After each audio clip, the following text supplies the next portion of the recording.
Transformation challenge back to basics ಸೀರೀಸ್ಗೆ ಸ್ವಾಗತ. Day 13. ಈ ದಿನ ನಮ್ಮ ಕಂಟ್ರೋಲಲ್ಲಿ ಇರಲಿಲ್ಲ.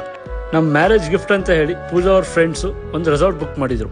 ಸೊ ಈ ಜರ್ನಿಯನ್ನು ನಾನು ಆದಷ್ಟು ಎಂಜಾಯ್ ಮಾಡೋಕ್ಕೆ ಟ್ರೈ ಮಾಡಿದ್ದೀನಿ. ಅಂದರೆ ನಾನು ಯಾವುದೇ ರೀತಿಯ ಪೋರ್ಷನ್ ಕಂಟ್ರೋಲ್ ಅಥವಾ ನನ್ನ ಡಯಟ್ನ ಕ್ಯಾರಿ ಮಾಡೋಕ್ಕೆ ಟ್ರೈ ಮಾಡಿಲ್ಲ ಇಲ್ಲಿ. ಸೊ ಏನೇನು ಸಿಗುತ್ತೆ on the way, like idli, coffee ಏನೇನು ಸಿಗುತ್ತೆ ಎಲ್ಲದನ್ನು ಎಕ್ಸ್ಪ್ಲೋರ್ ಮಾಡೋಕ್ಕೆ ಟ್ರೈ ಮಾಡಿದ್ದೀನಿ. More ever I thoroughly enjoyed the journey. ನೋಡಿ, ಆ ಗ್ರೀನರೀಸ್ ನೋಡಿ, ಆ ಸೀನರೀಸ್ ನೋಡಿ, ನೆಕ್ಸ್ಟ್ ಲೆವೆಲ್. ಸೊ ಎಲ್ಲೆಲ್ಲಿ ಟೈಮ್ ಸಿಗುತ್ತೆ ಒಂದು ಕಾಫಿ ಮತ್ತು ಲೋಕಲ್ ಫುಡ್ನ ಎಂಜಾಯ್ ಮಾಡಿಕೊಂಡು full posing sessions, photo session ಮಾಡಿಕೊಂಡು ಫೈನಲಿ ನಮ್ಮ ರೆಸಾರ್ಟ್ ಕಡೆಗೆ ಹೊರಟ್ವಿ. ಆ್ಯಕ್ಚುಲಿ ನಾನು ಈ ರೆಸಾರ್ಟ್ ಬಗ್ಗೆ ಡೀಟೇಲ್ಡ್ ವಿಡಿಯೋ ಮಾಡಬೇಕು, ಅಂದರೆ ಪಾರ್ಟ್ ವೈಸ್. ಇದು ತುಂಬ ದೊಡ್ಡ ವ್ಲಾಗ್ ಆಗುತ್ತೆ. ಸೊ ಇದು ಹೇಗಿತ್ತು ಅಂದರೆ ನೀವು ನೋಡ್ಬೋದು, ಭೂಲೋಕದಿಂದ ಹೆವನಿಗೆ ಹೋದ ಥರ ಇತ್ತು. ಸೆಟಪ್ ಕೂಡ ಹಾಗೇ ಇದೆ, ನೀವು ನೋಡ್ಬೋದು. From ground to top level ಆ ಲಿಫ್ಟ್ ನಮ್ಮನ್ನು ಕ್ಯಾರಿ ಮಾಡುತ್ತೆ. ಇನ್ ಶಾರ್ಟ್, ಕರ್ನಾಟಕದ ಸ್ಕ್ವಿಡ್ ಗೇಮ್. ಅಂದರೆ ನಮ್ಮ ಬೇರೆ ಲೋಕದಲ್ಲೇ ಕರ್ಕೊಂಡು ಹೋದ್ರು. ಕೋಕಮ್ ವೆಲ್ಕಮ್ ಡ್ರಿಂಕ್ಸ್ ಕುಡಿದು ನಮ್ಮ ಬಾಲ್ಕನಿ ವ್ಯೂ ನೋಡೋಕ್ಕೆ ಶುರು ಮಾಡಿದ್ವಿ.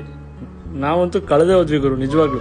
ಇಷ್ಟೆಲ್ಲ ಎಕ್ಸೈಟಿಂಗ್ ಪ್ಲೇಸಸ್ ನೋಡಿದ್ಮೇಲೆ ಸುಸ್ತಾಗಲ್ವಾ? ಸೊ ಬ್ಯಾಟಿಂಗ್ ಶುರು ಮಾಡೋದಕ್ಕೆ ಊಟಕ್ಕೆ ಬಂದ್ವಿ. So next level batting. ಅದಾದ್ಮೇಲೆ ಸಂಜೆ ಲ್ಯಾಂಪ್ ಡ್ಯಾನ್ಸ್ ಇತ್ತು. ನೋಡೋಕೆ ಚಂದ, ಎಷ್ಟು ಚೆನ್ನಾಗಿ ಮಾಡಿದ್ರು ಅಂದರೆ ಮನ್ಸು ಪೂರ್ತಿ ಆಗೋಯ್ತು. ಚೆನ್ನಾಗಿ ಡಿನ್ನರ್ ಮಾಡ್ಕೊಂಡು ವಾಕಿಂಗ್ ಮಾಡೋಕ್ಕೆ ಶುರು ಮಾಡಿದ್ವಿ.